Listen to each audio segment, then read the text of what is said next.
अगला मेथड है हमारा elimination method. Let us take two equations. एक हो गया x plus y is equal to 14 और दूसरी इक्वेशन हमने ले ली x minus y is equal to 4। अब यही पेयर ऑफ लीनियर इक्वेशंस हमने पहले वाले एग्जाम्पल में भी ली थी जिसमें हमने सब्सटीट्यूशन मेथड से किया था। तो एलिमिनेशन नाम से आ रहा है कि किसी को बाहर कर देना। Elimination means to eliminate means to remove.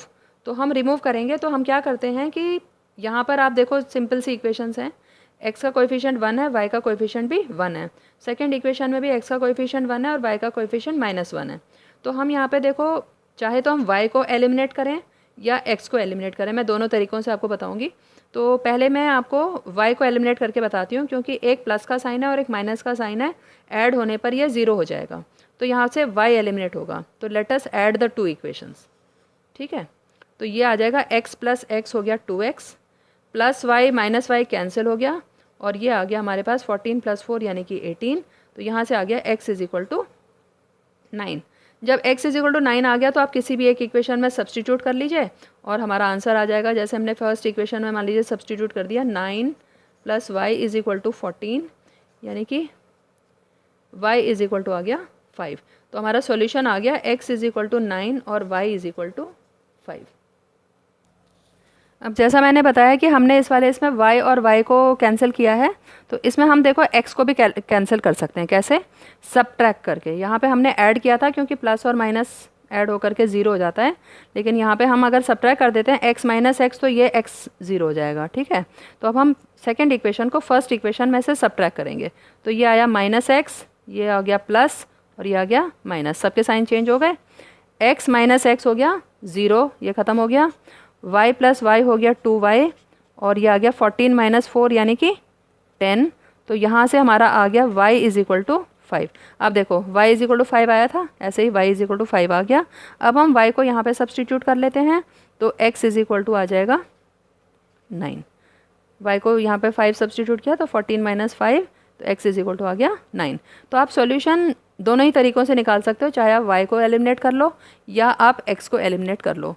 तो एलिमिनेशन मेथड में सबसे पहले आपको जो ध्यान रखने वाली बात है वो ये है कि कोएफिशिएंट को हमें इक्वेट करना है, मतलब कि इक्वल बनाना है कोएफिशिएंट। या तो आप x का इक्वल बना लीजिए या y का इक्वल बना लीजिए।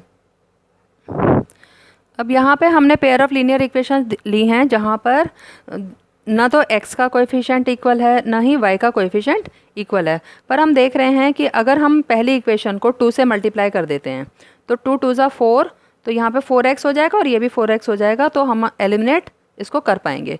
तो ऐसे केस में हम देखो दूसरा तरीका ये भी हो सकता है कि हम y का कोएफिशिएंट इक्वेट करें।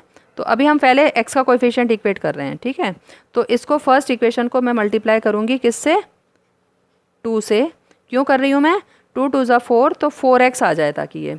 तो पहली इक्वेशन को जब हम 2 से मल्टीप्लाई करेंगे तो ये नहीं कि आप केवल इसमें मल्टीप्लाई कर देंगे, पूरी इक्वेशन मल्टीप्लाई होगी, यानी कि लेफ्ट हैंड साइड और राइट हैंड साइड सब कुछ मल्टीप्लाई होगा। तो पहली इक्वेशन देखो अब हमारी क्या बन जाएगी?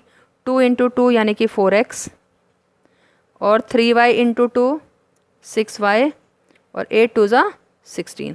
तो ये जो फर्स्ट इक्वेशन है वो हमारी ये वाली बन करके आ गई।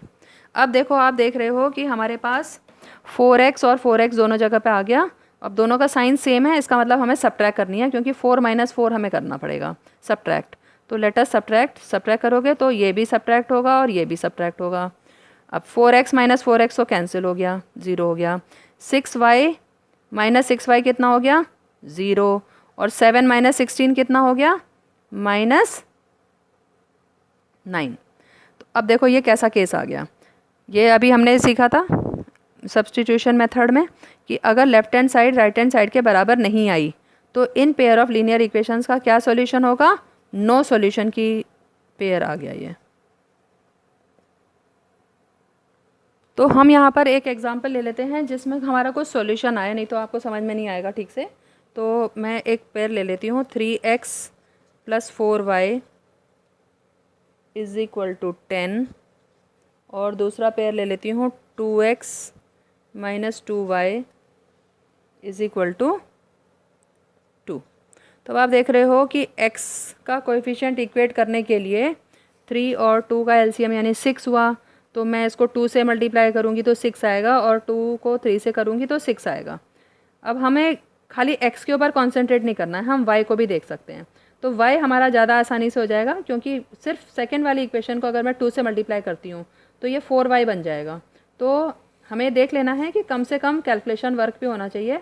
तो सेकेंड इक्वेशन को मैं 2 से मल्टीप्लाई कर रही हूँ, तो ये मेरी इक्वेशन आ जाएगी 4x minus 4y is equal to 4। ये 2 तीनों चीज़ों में मल्टीप्लाई हो गया। तो सेकेंड इक्वेशन हमारी बन गई ये। अब फर्स्ट इक्वेशन को देखो, हम मैं यहीं पे इसके जस्ट नीचे लिख लेते हैं। तो 3x plus 4y is equal to 10। अब देख रहे हो -4 + 4 हो जाएगा 0, तो हम इनको ऐड करेंगे। तो ऐड जब आप करोगे तो 4 + 3 आया 7x, -4y + 4y कैंसिल, और 4 + 10 आ गया 14। तो यहाँ से x इज इक्वल टू आ गया 2। तो x अगर 2 आ गया तो अब हम किसी भी एक इक्वेशन में सब्स्टिट्यूट कर लेते हैं। इसमें कर लेती हूँ मैं। तो 3 × 2 6, और 6 इधर चला गया, 10 - 6 4। तो ये मेरे पास बच गई है 4y इज इक्वल टू 4 या y इज इक्वल टू 1। तो सॉल्यूशन आ गया हमारा x is equal to 2, y is equal to 1।